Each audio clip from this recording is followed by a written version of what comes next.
Welcome back to Talkin' Shit, where we are talking all sorts of shit. Shit's Creek, that is. I'm Jess Sterling, and today we are talking Season 2, Episode 2, Family Dinner. And of course, I'm not alone. I'm here with someone who absolutely 100% knows how to fold in the cheese. Stuart, how are you? I do, but I don't know what burning smells like. What does burning smell like? If you have to ask, it's too late. I think It's so. absolutely too late. So bad. And of course, today we're joined with a special guest, which I'm very excited about. Someone who is podcasting from Bob's garage in her little office there after she cleaned it up, of course. Lindy, how are you? I'm excellent. I wouldn't mind cleaning up a space in exchange for free office space. That's a pretty good deal. Now, would you also be willing to get there when the person who owns the space dictates and pretty much work for them? For free? Well, 8 a.m. is a bit too early, so maybe not. Yeah. I'm so excited to talk about this episode because it is one that is really important for me specifically, because I love cheese so much. That's probably the biggest reason. But before we dive into all that, Lindy, why don't you give us a little bit of your history with Schitt's Creek? Like, how many times have you seen it? Just the one time? Is this your first time? A little bit of your background on the show, Lindy.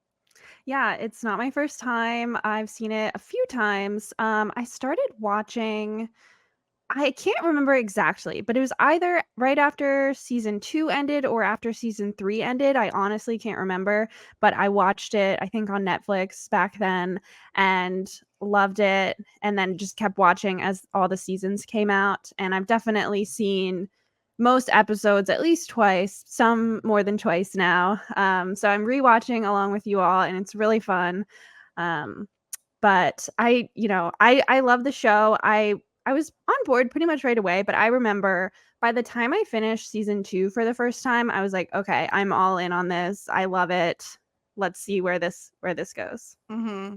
Yeah, Stuart, there is a moment in season 2, which I'm obviously not going to spoil, but I think for a lot of people, it is that touchstone point, almost like a turning point of watching the show very casually and enjoying it, but not liking, not loving is probably the way I would put it.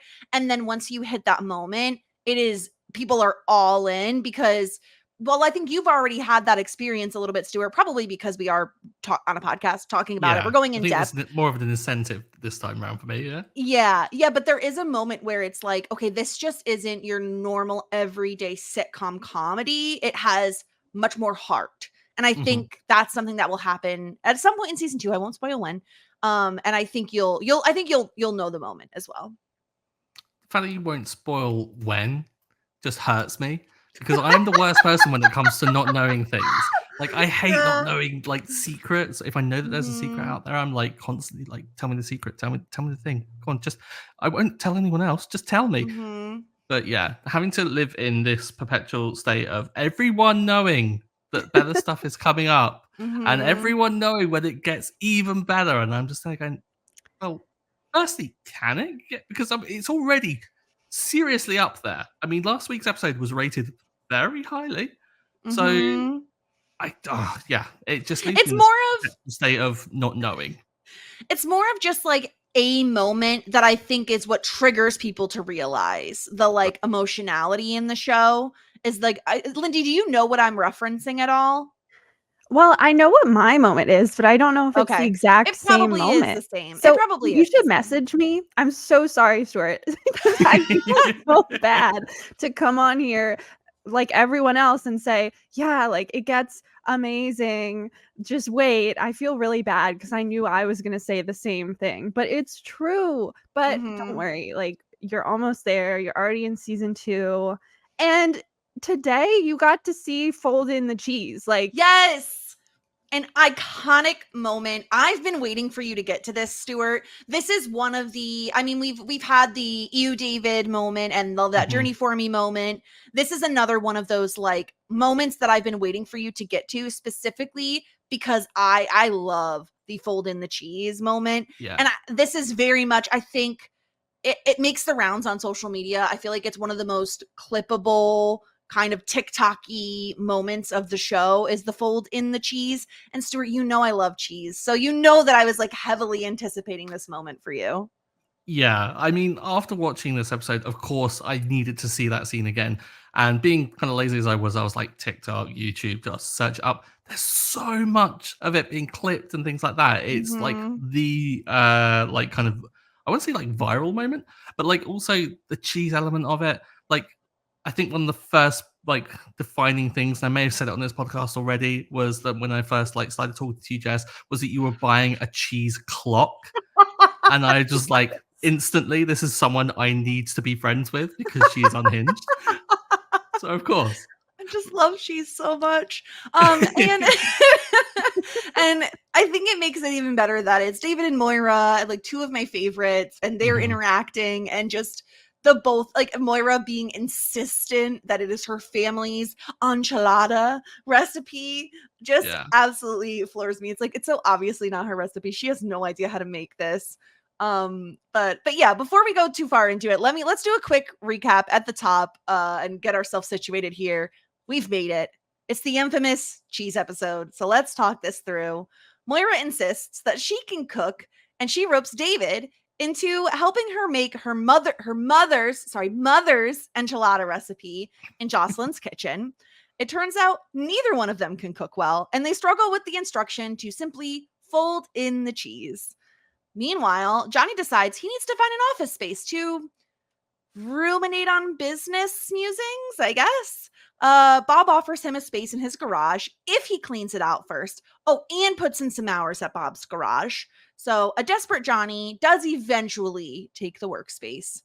Alexis finally breaks up with Ted after quite a few painfully awkward interactions. Ted is heartbroken and his wallet is empty as he booked a 2-week all-inclusive vacation without asking Alexis first. Simply unhinged behavior. Don't worry, though. He found comfort in Johnny's arms by the end of the episode. And hooray, the Stevie and David romance storyline is finally over, as Stevie herself is, quote-unquote, over it.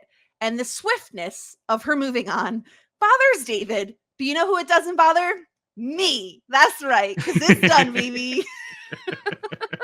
Stuart, were you as excited as I was to finally have like Davey being like, Davey. I always like combine their names together. Stevie saying, "I'm over it. I'm just done. I'm over it."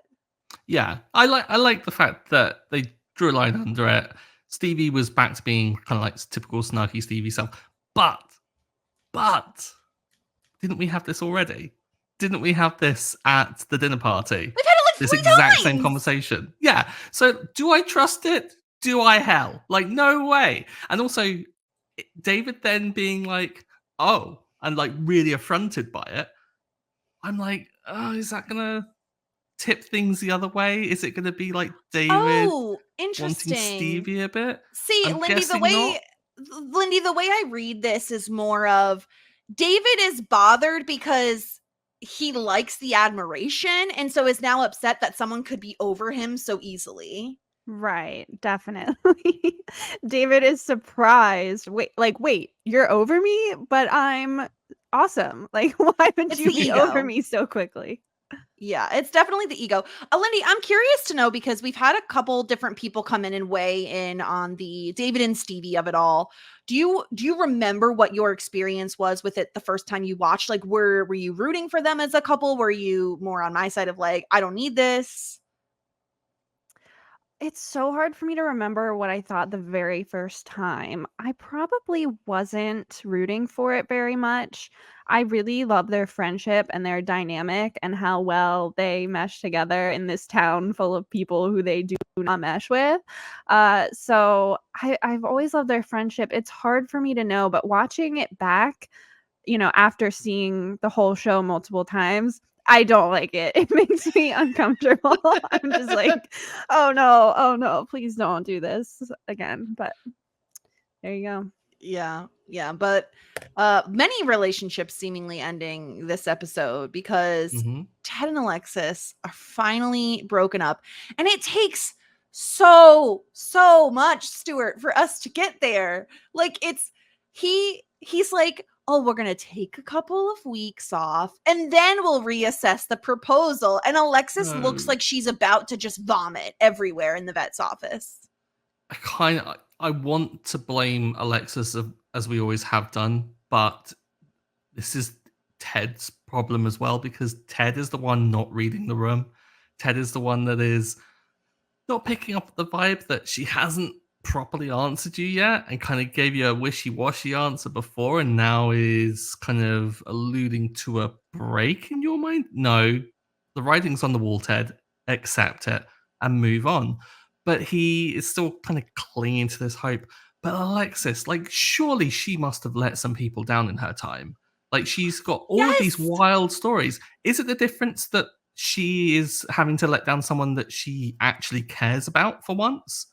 Maybe not enough to go out with, but like enough that she doesn't want to almost like kick a puppy in a sense, because he is like a little Labrador, and he's like, oh, little buddy. Yeah, I think he's so sweet. She's probably never dated someone so nice and kind to her, right? But doesn't she have a story about like being trapped on a ship or some just Oh, random there's so many stories? like that. Yeah. Yeah. Right. So like she's been in these really bad situations. I don't think she's ever been in a situation where someone is so sweet and cares about her so much and she's just not really into him. So she's probably never had to do this.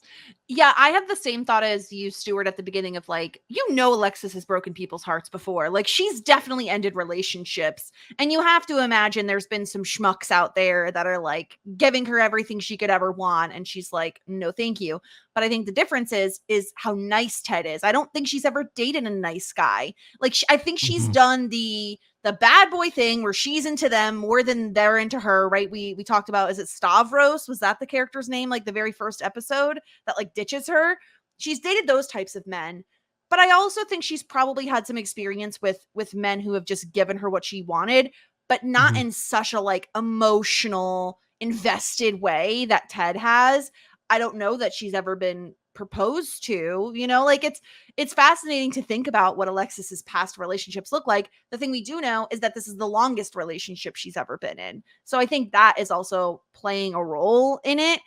I have to been 6 weeks at best. Yeah. Jess, you had let's just mentioned keep that this. in mind. You had mentioned this previously on the podcast about how it's really not actually been that long. It's been like a few weeks. And I didn't realize that until you said it. And I was like, wait a second. What is Ted doing? Why It makes is he you- proposing? It makes you see They Ted in a haven't whole different talked light. about it. Yes, you shouldn't ask the question if you don't already know the answer, like truly. And listen, I have gone on so many tirades about Mutt and how I hate him because he's boring. And I just think he's the worst. But I have to give him like some kudos this episode for getting on Alexis's case and being like, you have to be honest with him, because if you don't, you're gonna get married and then you're gonna get divorced. So you need to be honest with him. And she's like, what if I send him the sweetest little text message? And he's like, no. Never black You cannot text. do that. No.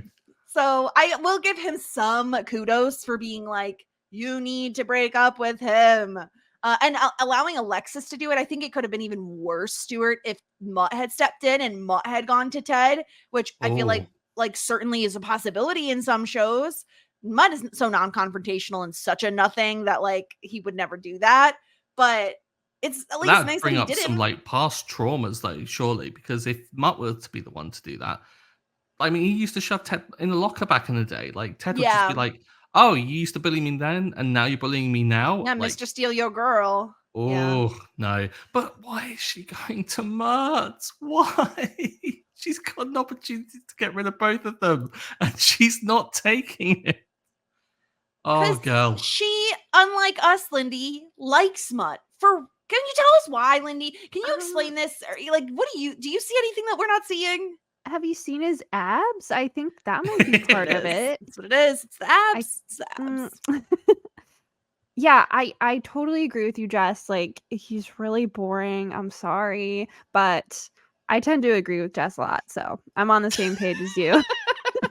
We do tend to agree. It's just Yeah. like he's so boring. That's my biggest problem with him, and that's why I find him so offensive. But here at least he's doing the right thing. So I guess Mhm. my question, Stuart, to you, because you don't know what's coming up, is are we in for like a Mutt and Alexis straight away next episode, or is she gonna take some time to like reassess things? What do you think? I mean, she should certainly take some time. That'd be my recommendation just as a human being, because you shouldn't just jump from relationship to relationship. But isn't there like a rule of at least like half the amount of time that you were with them that you should Yes. spend grieving up to a certain That's the Sex point? in the City rule. Yes. Yeah, but like that means that she has to just not get with Mutt for what, 3 3 days? 3 weeks? 3 days. So it's That's not going to be pretty that long of a doable. wait. Yeah. Mhm. So, I mean, they're going to get together, aren't they? And then inevitably it's not going to work. I can't see this being the long-term romance for her because he's just so boring. Like, she's surely going to get bored of it after a while. Like, Ted had all of these fringe benefits of being as well like as being a sweet guy in that he would take her away. He would like book out a hotel with room service. Like it's a small little peppering of her old life that are the things that she really wants. What can Mutt offer? Washing her clothes with rocks? Like no. He can offer her his abs. His abs. Washboard abs. Washboard Well, abs. he can wash clothes on those. Yes. God. He has a barn, Mm-hmm. He has his own place, but like Ted's was so much nicer. but Ted's is like a showroom.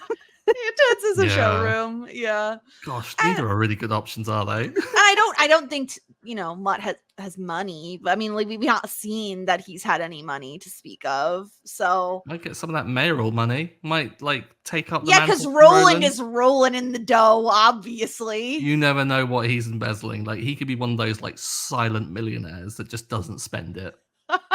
Maybe I it think all goes on Roland is Jocelyn's hair. embezzling from Anything the is town. possible, I suppose. Yeah, maybe that's what's stuffed under his shirt. It's just dollar bills. Yeah, instead of the pillow, it's a pillowcase full of money. All right, let's talk a little bit about Johnny, because Lindy, can you explain to me why he needs an office space? He has thoughts and he can't think in the motel room? Well, Jess, you see, he's a businessman. And Mhm. so he needs a place to conduct business. So, I think for Johnny, it's like he's always wearing a suit and he used to have this very successful business. He wants to be able to leave his living space, which is right now a motel, and go somewhere and think business thoughts. I think he just needs a little piece of hope for himself. And so he's like, if I just get an office, then I can do business. I think he's just really trying to make anything happen. Yeah. Stuart, this seems like an excuse to me. This seems like I don't have a job and I don't have a business because I don't have an office. And once I get the Yeah. office, the other one will shortly follow. I think it's a combination of two things. Certainly that. It's definitely like we are down on luck and I can't get us out of this because I cannot conduct business without an office. But I think it's also, and this is a concept I was talking about with my friends recently, men when they reach a certain age need like sheds or garages, as you'll call, like somewhere to go Man to get cave. away from things and just potter around and Yeah. do things. Like they don't necessarily have to like go and play games or like take up a hobby. Doesn't matter what it is. It's just about being separate from the world and in your own little space for a while. And I think Johnny kind of is craving a little bit of that because he is a man of a certain age and he needs to get away from the motel. He needs to get away from the family. It's all too much for him. He's just like so like bogged down with everything that they're all doing. So he needs to like get away. So I don't know why his first choice was a cafe, but he seems to always spend his Because it's time so there empty as well. there. Well, there is that as No well. one there. I think there are only like 3 places in Schitt's Creek where you can like sit down. Yes. So he's like, okay, well, I don't want to work at the motel. Okay, well, I go to the cafe every day. Maybe that'll work. Okay, Bob has a garage. Okay, like there are only 3 options. That's it. Yeah. And he doesn't have a man cave, like you said, Stuart. And I, of course, have to ask the question, do man caves exist in the UK? Because normally I think a man cave is either a basement or a garage. Mm-hmm.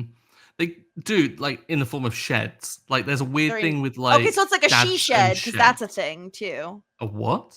So basically, man caves have existed for a while now. And then women were like, we want our own thing. And so they'll call them she sheds. This is See, news. we just have man sheds, but they're Well, not really... I wouldn't say they're man equality sheds, over dad there, sheds. Stuart. Anyone can get a shed. If you want a shed, go out and get one. I don't want to spend time in a shed. Like, I want to No. be indoors. No, Lindy, Yeah. you just get you get a whole place. That's what you should get. It's Lindy's lavish layer.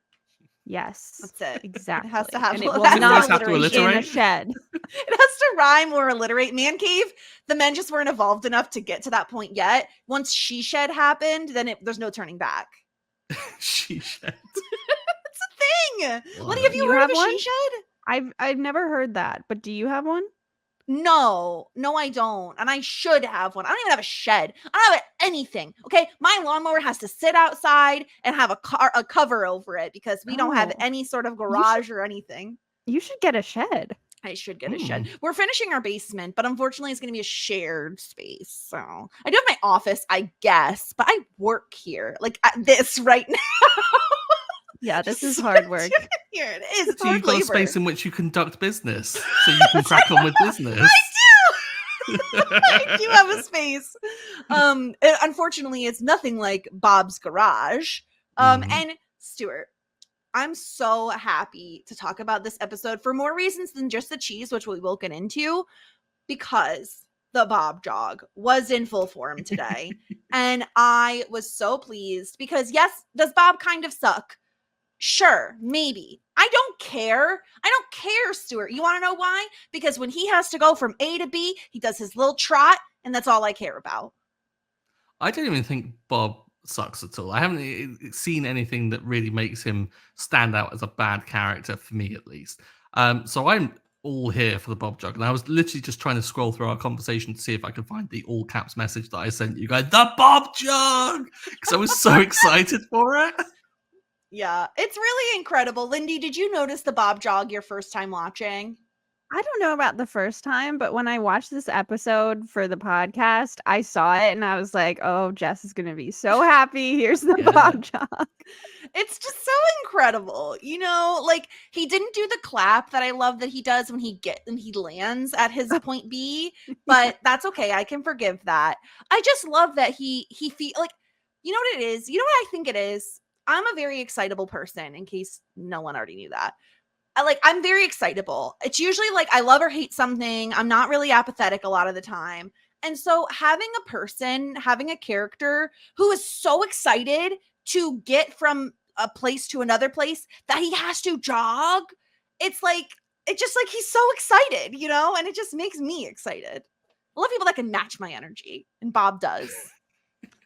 I don't think Bob's aware of his own excitement, which is why it's just this really kind of like low-key jog, little clap to almost like celebrate that he made his way there. Like subconsciously, he's like deep down just so excited for it, but on the surface, he's like used to it. Yeah. Yeah, it's just very endearing. I don't know. And so, right, so Johnny's looking for an office space, and Bob offers him a spot in his garage. There is a desk there. Of course, there's like tires and paperwork and all this other stuff in the way. And Lindy, he says, oh, no worries. You could just file those papers away and then you'll have plenty of space. I mean, that's kind of reasonable. If he's giving Johnny free use of his space, I mean, clean up the papers on the desk. I mean, why not? Yeah, I don't think that's that bad. I think where we started getting into like a little tricky territory is when he's like, if you want to sell some old cars, like if you want to make sure you're here before 8 a.m. because that's when we open. Yeah. I think that's where Bob starts to cross the line a little bit, Stuart. And Johnny has to be very clear and say, I'm not looking for a job, Bob. Isn't he though? Like, Johnny, you're living in a motel at the moment with no income. Take the job. Especially surely. because he has all these suits, right? Like he looks very nice in terms of being a salesman, and he has a ton of experience. Lindy, I feel like he could do this job.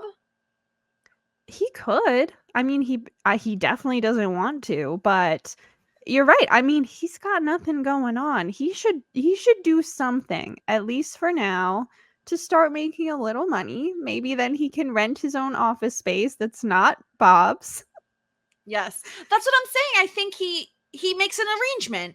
Okay, I get this office space in exchange for helping you out, and maybe get some commission if you're going to sell a car or two. Like that seems like a great deal, especially cuz I don't know, Johnny, you don't have a job. And especially if it's under the table, because then he could theoretically still be getting unemployment, which is against the law, and I'm not necessarily advocating for that, but he could do it.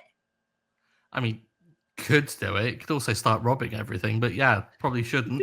I just wonder, like, why he's not seeing this. Like, is it his arrogance that is perhaps just automatically debunking working for Bob, like, or just working at a used car place? But also, I think Johnny should take it because I feel like he owes Bob because he did steal Bob's car and then break it when he took it on the highway when he wasn't meant to. And I'm not going to forget it, Johnny. Like, Yeah. Johnny, you owe Bob a debt. Yeah, It's this is true. it's so funny at first when Bob is offering the garage space in the cafe, and Johnny is like, "Oh yeah, that's great. Like, thank you." Bob is like, I know you'd offer something if you had anything to offer. Yeah. It's Yeah. just But he has nothing. He has nothing to offer. And so Bob takes the garage space and offers it to Eric, who you might recognize him from the game night episode where David was very bothered by him. And he does manga, I think, right? He illustrates manga, which of course Bob calls those Chinese cartoons. And he's like, it's Japanese graphic novels. Yes. I love that line so much. Like the clarification just of like a Japanese graphic novel. It's you know that Eric absolutely is just like seething beneath the surface of just how dare you. But I love Johnny's also read towards Eric and go, oh yeah, really kind of profitable enterprise that you're going to go for there as well. It's like, Johnny, you don't even have an idea. At least that's something. Yeah, that's the thing, Johnny. Wait, what are you doing? Who are you saying that to? Because you have not a leg to stand on right now. You have no money to your name, and you're trying to get a free desk in a garage.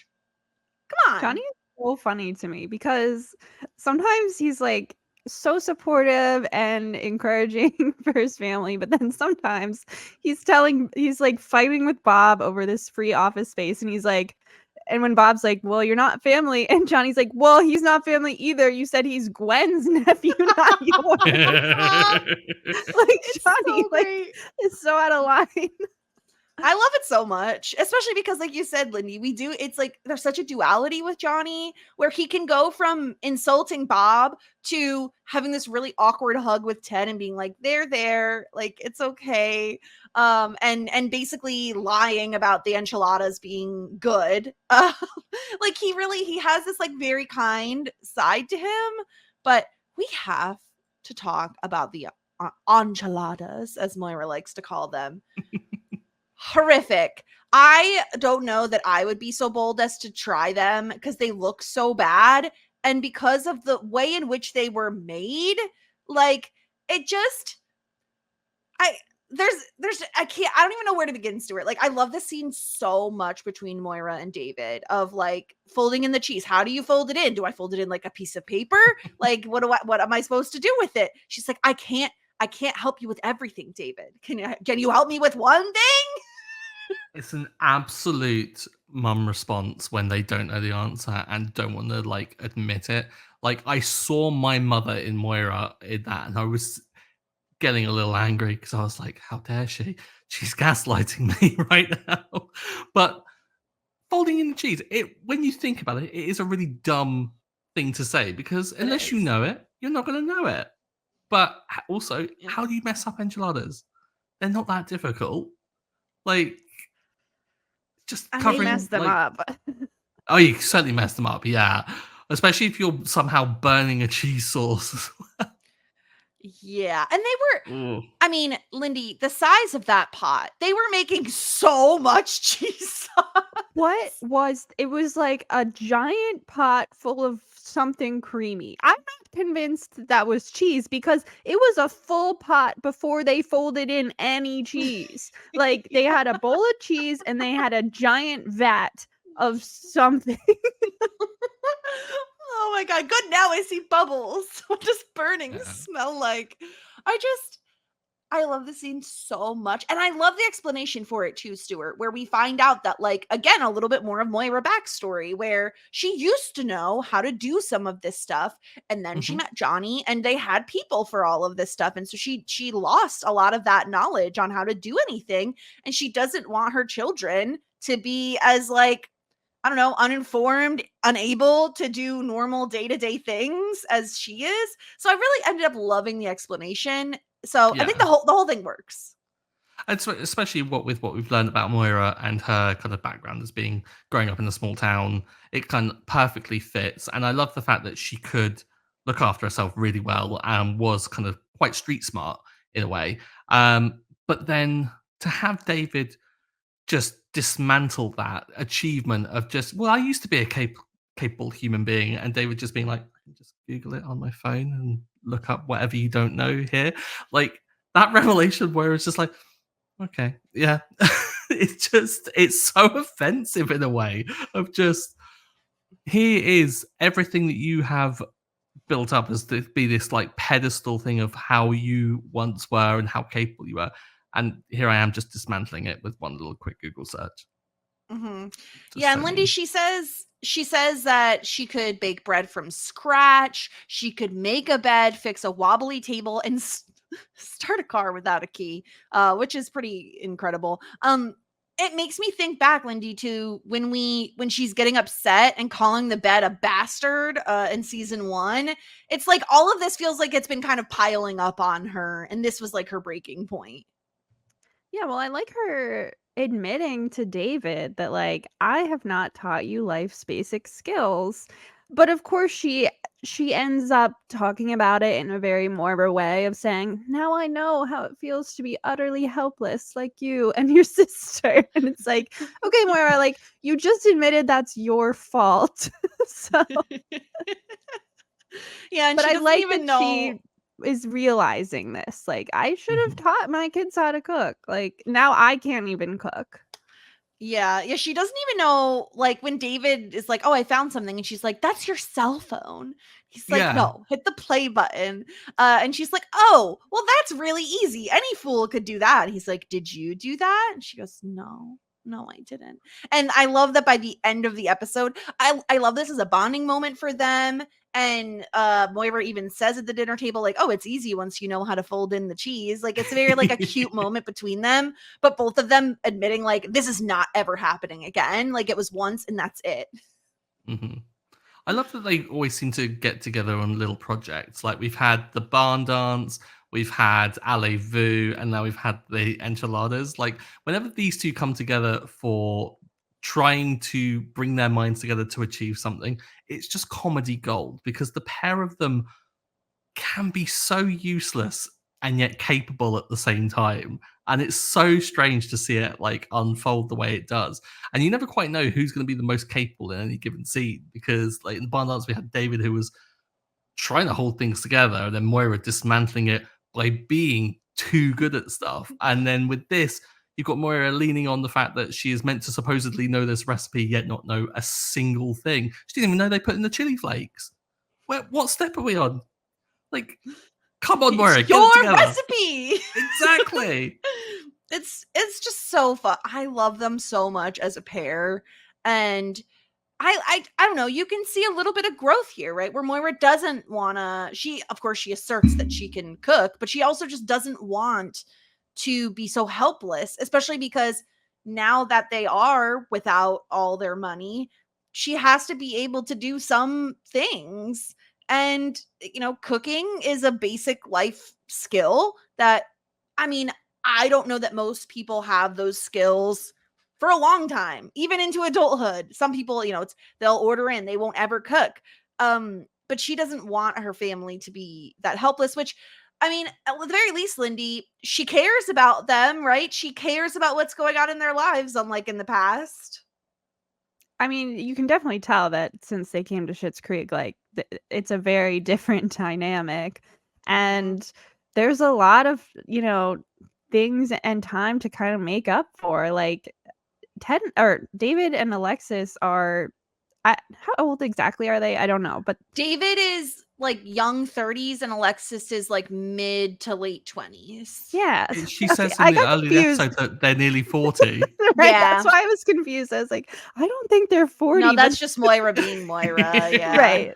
So like they're like around 30, and she's realizing now that she didn't teach them anything. Like that's a long time to go without realizing that, but like at least it's happening eventually. But I love the end where it's like, yeah, we're not this is not happening again. It's a one and done thing. Yeah. Mhm. Like we tried this, we tried to learn these skills, but this was not for us. Mm-hmm. It's just a great episode because I think it has all the like funny moments that you want, has a little bit of heart, and I feel like we're finally closing the book on the Ted and Alexis thing, which feels like it's been going on for a very long time. Of course, we're recording this weekly, so if you're binging, it probably doesn't feel as dragged out as it does. My brain just short circuited. I mean, it could be drugged out. It depends on everyone's experiences. But let's get into some feedback we have. Stuart, I believe someone by the name of Libby, which is not dissimilar to Lindy, emailed in. I mean, it's different by a few letters. Listen, it's you know what? It's close. It's kind of close. Lindy, the only other person that I've ever seen with the name Lindy was on an episode of television, and she was a monster. So was it on a recent Doctor Who? Because I heard about that. It was, and she was terrible. She was truly a terrible human being. So the worst. yeah, she's doing damage to my good name. Can't don't believe you it. hate when that happens? Whenever there are other Jess or Jessicas out It there, doesn't and happen they're often terrible? to me. Is the problem? There aren't many Lindys at all. So the fact that one is bad is really tipping the scales. Yes. Well, you're gonna make a good name for all the Lindys out there. So this is Libby, not Lindy. Hi guys, I've been really enjoying your podcast. Stuart, you mentioned that hearing season 2 gets better and you weren't sure what to make of that as you already like the show. I think it's that the show's a lot more cynical in season 1, and season 2 is sort of midpoint between the cynicism of season 1 and what it will be like in season 3 onward. If you don't find the first season too cynical or cynical at all, I think there's still a lot to love and be surprised by, and there are things I can't wait for you guys to cover. Interesting. Much in the same sentiment that everyone's been sharing thus far, which is really good. The cynicism is a detail that we haven't really touched on, because there is this kind of like cynicism that's been dropped of just judging them almost a lot, and it has kind of slowly faded away a little bit as we are getting to know and love these characters, which again is probably why I've fallen deeply in love with this show, because again, we talk about the incentive with podcasting about it. Of course, I'm likely to do that a lot earlier than what's needed, but I just love it so much because they're lovely. They're lovely people. They're bonkers, but they're lovely. The roses? Yeah. In their own way. They're charming, right? They're deeply selfish and yet charming. Utterly charming. That's exactly it. Yeah, Ted nailed it. Yeah. Poor Ted. Oh my gosh, when he is sobbing in Johnny's arms. His breakdown, which we have to actually mention. We should mention it here, Stuart, that we watched the RuPaul's Drag Race Celebrity Edition that contained Dustin, who plays Ted, and he went on RuPaul's Drag Race. And it was, gosh, if you didn't already love Ted as a character, which I can kind of, I mean, everyone loves him, but I feel like he does get better. I think like here you kind of are just like, your brain is exploding with the like, this is so fast for you to be proposing to Alexis, and like he's making bad choices. I think he becomes even more lovable as we go on, but I don't know how you can walk away from his episode on RuPaul's Drag Race and not absolutely love that guy. Shout out to Melissa for the recommendation. She was like, you've not seen this, and then kind of reminded us that we needed to watch it.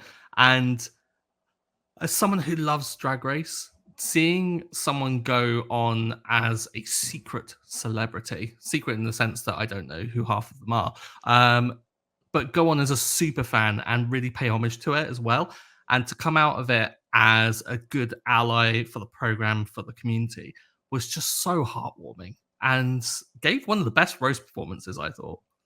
It was, I mean, he was really good. I love like the first thing he does. If you can tell right away he's a huge fan, even if he didn't say anything, because the first thing he does is burp and then apologize for eating sushi because he wants to be a fishy queen. Like just like just everything. So yeah, shout out to Melissa for recommending that, and just shout out to the actor because it feels like he's like, not only is he playing this incredible character of Ted, but like he himself is like a really good person.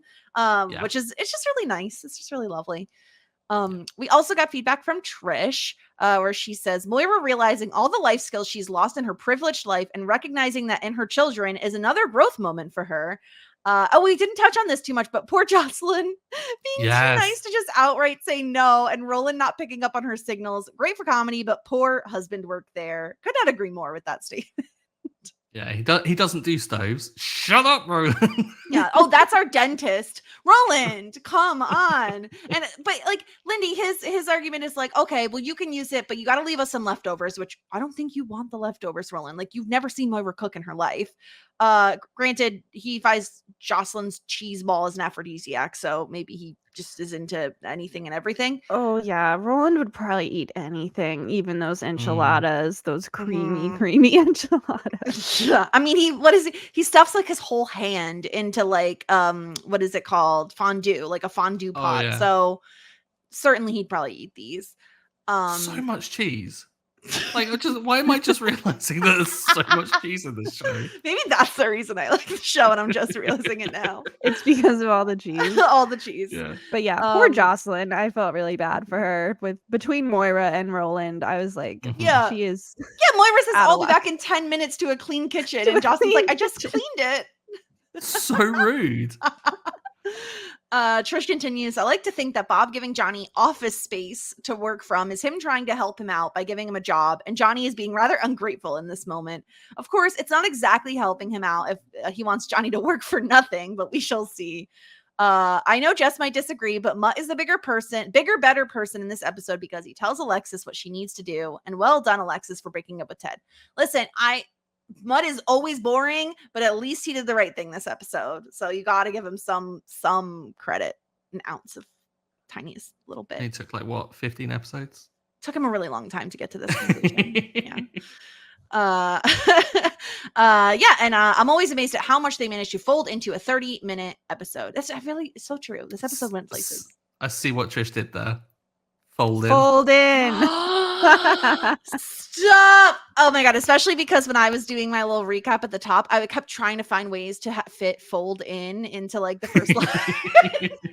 Like, I'm gonna do this. And then of course we also got a message from Todd, who says Ted's description of Alexis as he's sobbing to Johnny has me Zeph, which for those who don't know, dead, deceased, you're dying of laughter. Beautiful and smart and deeply selfish, but also charming. It's so incredible. Accurate. Yeah. It's so accurate. Terribly. Like, just, I think if you had to boil down Alexis into a sentence, that is what I would copy and paste to people to try and describe her. Yes. Yeah, I mean, this episode isn't Alexis's like best look, but I will say that like the performance was incredible. All of the physicality of Alexis being so deeply uncomfortable with having to break up with Ted was brilliant. Like when she's talking to Mutt in the room and she's like backing up and then like curling up on the chair and is like, what if I just send him the sweetest little text? Like, yeah. I feel like Annie Murphy has really come into her own this season. Like in the last one where she's shouting out to David and telling him about sleeping with Mutt and things, the way in which she's like gesticulating and like her mouth movements and stuff like that is so exaggerated. And you can tell that like she's clearly got more of a mindset of who Alexis is now, which is And have you heard the little mannerisms? Just so great. have you heard of what Annie Murphy has said that she did in the role of Alexis to like remember like her physicality? She said she No. would always pretend she was holding like a small purse. And that's why, if you'll notice her hands, if you're watching us on YouTube, My you'll see what I'm God, doing. yes. Her hands are kind of always doing this. Yes. She always used to pretend she was holding a bag. There is one, I like, see it. I don't think it's happened yet, but there's one scene with her hands that is just so good. Just like you just can't take your eyes off her hands Yeah, because it's yeah. so good. It's incredible. So yeah, shouts out to Annie Murphy, because I think she obviously is the least well known of the cast going into things. But she holds her own amongst like, Yeah. I mean, megastars. Let's not put it lightly, like Catherine O'Hara and the Levies, like Yeah. megastars. All right, let's get into our ratings. So we give out, of course, the simply the best point, which is the MVP point for someone who impressed us this episode. Stuart, who are you leaning towards this episode? No, you came to me first, I and I did. totally don't have an idea. Who do I go for? Who do I go for? Who do I go for? Again, it's the age-old dilemma. Do I go for someone that's made me laugh, or do I go for someone that I think has done something good? Mhm. Let's meet down the middle, because she did make me laugh. I am gonna give it to Jocelyn, because Jocelyn, Jocelyn okay. let them use her kitchen, and looking at the state of what they did to it, I'm guessing did not make a single complaint when they absolutely did not clean up after themselves, which is my There's no way they headcanon. cleaned up. They know No. there's 0% chance they clean that kitchen. Yeah. Absolutely not. Not gonna happen. Yeah. Oh god. It is a hard episode because I'm waffling between a few people. There's the pity point for Ted, who gets broken up with, but I can't give him the Yeah. point simply because like he booked a 2-week 2 non-refundable weeks. 2 weeks non-refundable vacation. 1/3 of their total relationship time up to go on holiday. Like, what the heck, Ted? Yeah, so I simply can't give him the point. Like Bob could earn a point for like offering Johnny the space, but also the Bob jog, which just makes it just delights me so much. He's trying to get free labor out of Johnny. Okay, but he's I mean, it's not free. He's offering office space. Mm. And then who I'm ultimately going to give the point to is Moira. The fold in the cheese, it's too iconic to not give her my point. I love it so much. And I think like because David and her are both involved in those scenes, you could argue either one of them deserves the point, but I like the added focus of Moira's backstory. So I'm gonna give my simply the best point to Moira this week. Lindy, what about you? Yeah, I struggled when I watched this because I was like, okay, even the characters who made me laugh a lot, like they also did things that are like, ooh, like you're being a little rude here or something. Yeah. But I decided to overlook that because like they all did that. So ultimately I am going to pick Moira because she was just so funny with the enchiladas and the cheese. And even though she insulted Jocelyn and took over her kitchen, even the way that she did that was funny. I'll be back in 10 to a clean kitchen. Like, that was funny, even though it was really rude. And then just the sheer panic and frustration when she and David are like, just fold it in. So funny. And then my favorite part of the episode, the very last line, where she's just like, although it's really not that complicated once you fold in the cheese. So she was my favorite throughout the episode. So I gotta go, Moira. She's incredible. All right, let's move on to our disgruntled pelican, the LVP of the episode. Lindy, let's start with you this time. Who did you not like this episode? Who are you taking a point away from? Oh no, you're starting with me. Stuart, I too hate going first. Okay. This one was tougher because, like I said, a lot of the characters I really enjoyed in this episode, and they had small moments that I didn't love. And the opposite didn't really happen. There wasn't anyone where I was really not happy with them. I'm sorry to do this, but I think I have to give it to Roland, even though he was not in the episode very much. But what he did was just not go along with his wife's obvious clues of not wanting to give up their kitchen. He just completely gave it up to Moira without listening to what Jocelyn was saying. So I have to give it to him. Okay. Funnily enough, I also was leaning towards Roland for the exact same reason. I'm sorry. When you are in a partnership with a person, there are clues. Like you look into their eyes. Like you could be at a party and just give them a look, and that look should signal it's time to go home. Make an excuse. Let's get out of here. And the fact that he didn't, like, they've been married for a long time. So he should know better than to not follow Jocelyn's obvious clues, and instead sets her up for failure by being like, oh, did you talk to, I don't even know what his name was. Did you talk to Dennis? She's like, oh yeah, it was Dennis. Dennis is our dentist. Why did you set her up like that? Like, stop it, Roland. He loses a point from me for being a bad husband, a bad partner. That's where I land. 3, 4, 3. Roland is a dirtbag for this. It's so mean. Like, for all the reasons that you both outlined, like, pick up on the signals, buddy. Come on.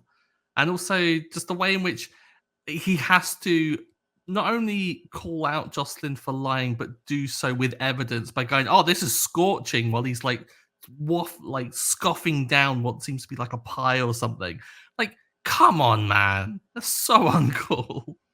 Yeah. It's bad. It's actively bad. So 3 for 3, Roland. You suck, and you are losing points this episode. Now we don't have any Moira wigs this episode because unfortunately Moira did not sport a cool wig. But I didn't want to leave us completely empty of something to discuss in terms of a fashion statement.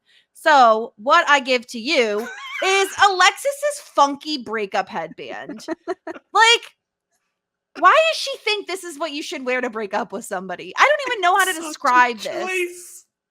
Was this such a bad choice? Was this facial expression that you're showing us in the episode?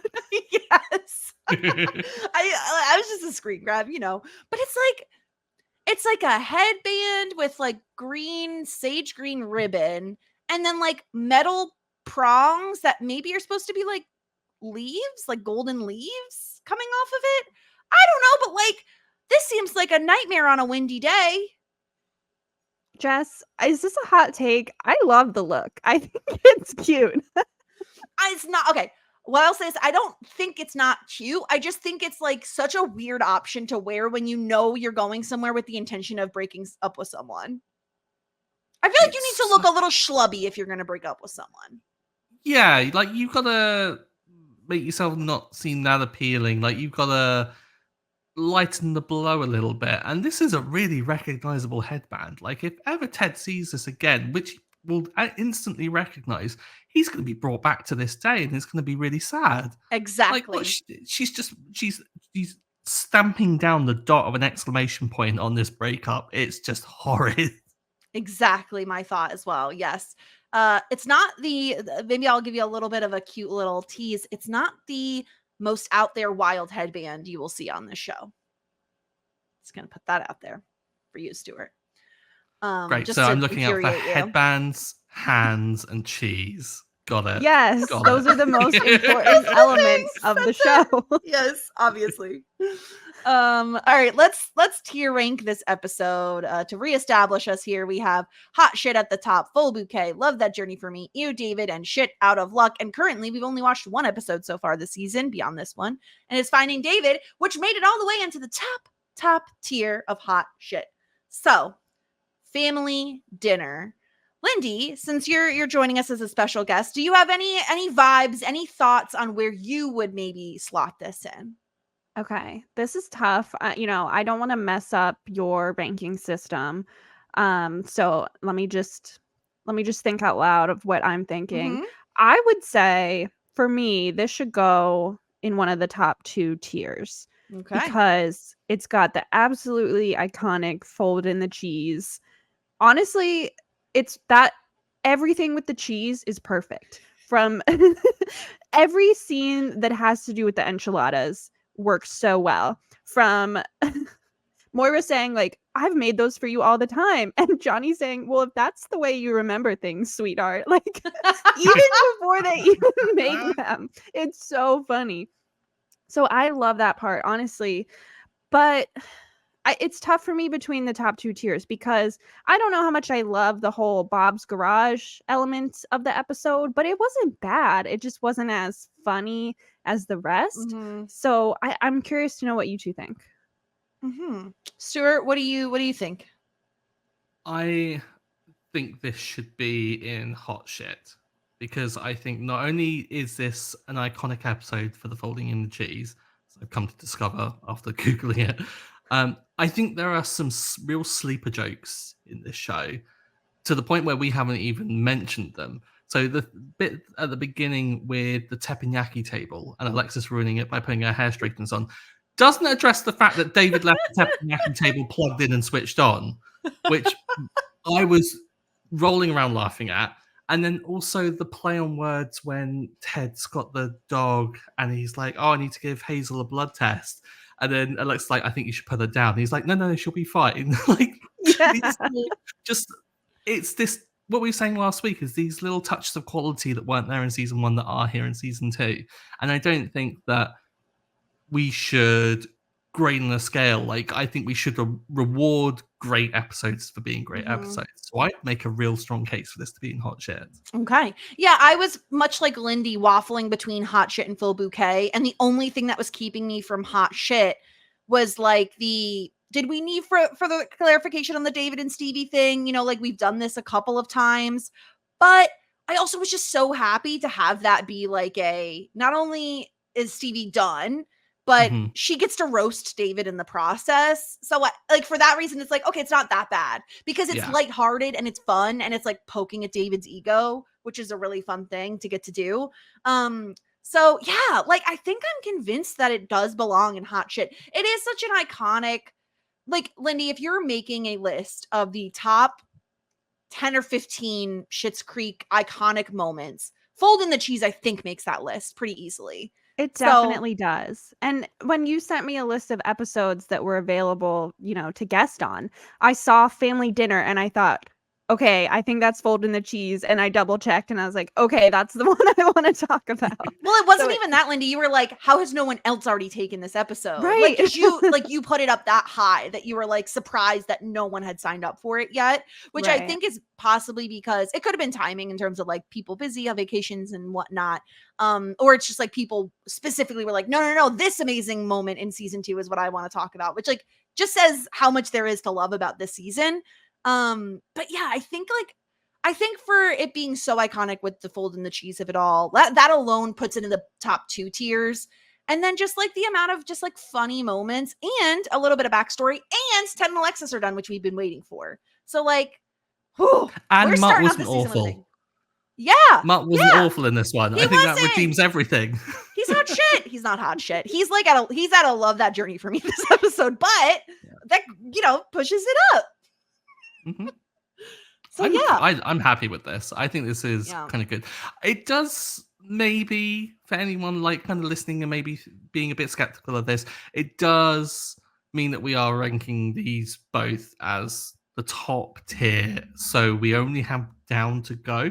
But I'm fully happy with an entire season being in the top tier. Like if it does have to be that way. And I think it's one of those things where like inevitably there'll be episodes that like, are there going to be shit out of luck episodes this season? I don't know, but they're not all going to be hot shit. Like I'm looking at these episodes and thinking there are a few that I don't necessarily think would fall into the hot shit territory. It's just that like we just happened to have some very iconic moments in both these first 2 episodes of season 2. So I mean, we said this is our podcast. Yeah, we can do what we want. You're not my real dad. So that doesn't take away from creating another tier that's above this if we need to. You know what the another tier could be? Creamy.